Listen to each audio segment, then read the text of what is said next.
Pues en mi particular caso, pues llegué a Jung de varias formas, casi se podría decir que simultáneas. La primera fue por búsqueda intelectual. Mi primer contacto ocurrió en Italia, en la Biblioteca Marciana de Venecia, cuando estaba allí gracias a una beca. Creo que fue más curiosidad que otra cosa. Es una biblioteca con un acervo extraordinario dedicado a la alquimia y ese fue mi primer acercamiento real al simbolismo alquímico. Allí en Italia pues compré Psicología y Alquimia, un libro de Jung, como bien sabes, publicado en 1944 y en aquel entonces pues creo que como nos ha pasado a todos, no comprendimos o no comprendí del todo, pero ese libro y esa curiosidad pues me abrió una nueva puerta. Sin embargo, el contacto profundo y verdaderamente transformador llegó más tarde, durante el posgrado, o sea, durante el doctorado. De hecho, el programa de posgrado, en mi caso, integraba los departamentos de Historia y Psicología. Y ese diálogo interdisciplinario, pues me ayudó bastante a investigar alquimia, simbolismo, cultos mistéricos y toda esa constelación de temas que resuenan tanto con Jung. Y esa investigación pues me llevó a varios lugares, en el Instituto Warburg, en Londres, y algo que no se suele mencionar mucho es la Biblioteca Filosófica Hermética de Ámsterdam. Para mí fue una maravilla pues encontrar bibliotecas especializadas que me ayudaron sobre todo pues a profundizar en el pensamiento simbólico y la historia cultural, que es al fin y al cabo todo ese conjunto de cosas que se entrelazan y que están en la obra de Jung. Cabe recordar que Jung, cosas de la vida, su familia no tenía dinero para que él estudiara historia, especialmente arqueología. En aquel entonces estaba muy de moda, sobre todo, estudiar arqueología, viajar a Egipto y bueno, esas cosas. Pero su familia no tenía ese dinero y terminó estudiando, pues, digamos que medicina y luego terminó estudiando psiquiatría y todo ese tipo de cosas, como bien sabes. Lo que pasa está que ya Jung venía con ese enfoque interdisciplinario, porque no cualquier persona es capaz de interesarse por la mitología, la filosofía. Él estaba muy interesado en la filosofía, aunque no le gustaba que lo llamasen filósofo. También muy interesado por muchas disciplinas que de hecho ya adelantaban ese enfoque interdisciplinario que iba a tener toda su obra. Y luego lo que yo creo que nos ha pasado a todos, que es otra vía, que es la más íntima, la más personal, donde surge esa necesidad espiritual o psicoespiritual, como lo queramos llamar.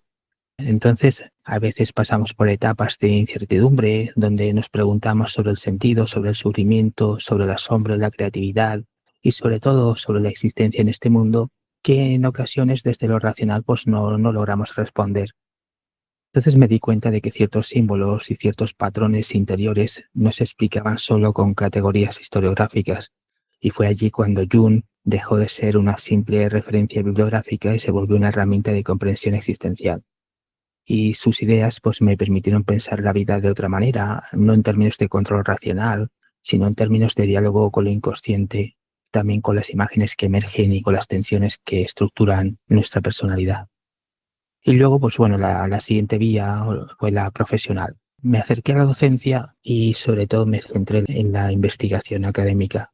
Eso me permitió sobre todo seguir profundizando en la obra de Jung y en el círculo de Eranos, que para mí es clave. Es decir, a veces estudiamos de manera unilateral a Carl Jung, pero Jung estaba integrado en un círculo de grandes pensadores y también en un círculo interdisciplinario.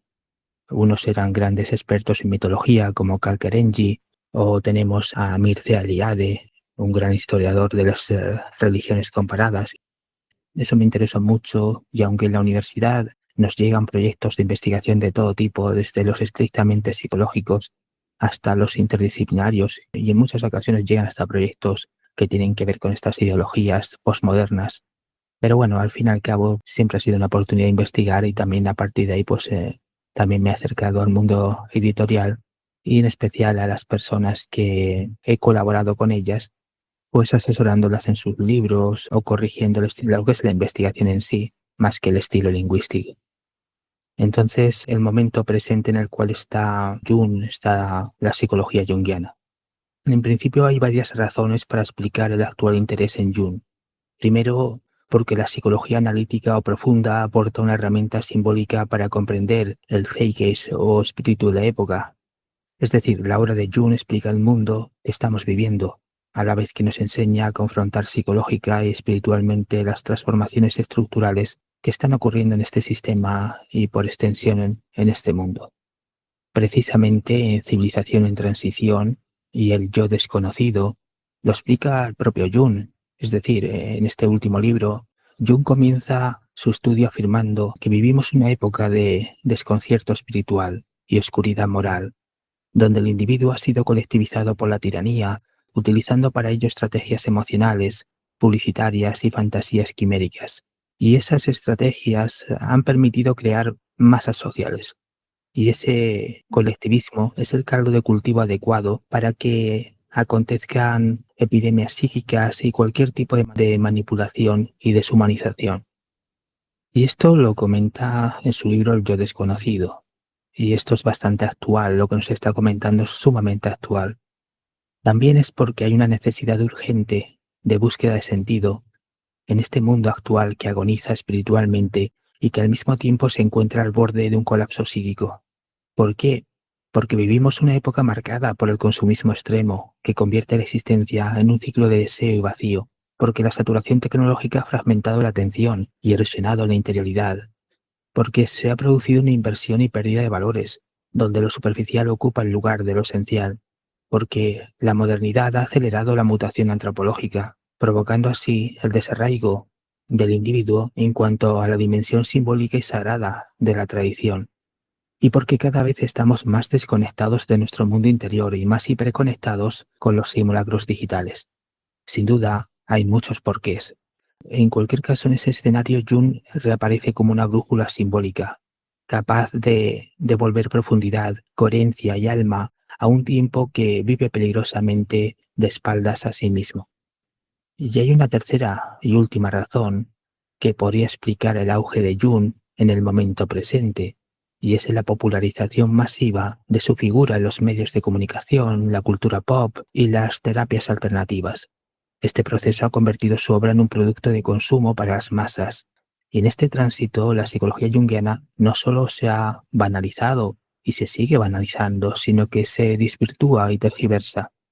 En muchas ocasiones la individuación se reduce a un eslogan motivacional y sus herramientas profundas se transforman en mercancías empaquetadas para el mercado espiritual. Así, Jung se convierte o se ha convertido en una moda, en otra forma de consumo simbólico, con la paradoja de que el sistema lo presenta como una filosofía de profundidad, mientras simultáneamente lo vacía de toda profundidad real. Es toda una gran paradoja, pero que sirve, desafortunadamente, también a los intereses de los poderes fácticos como tal. Buenos días, buenas tardes y buenas noches.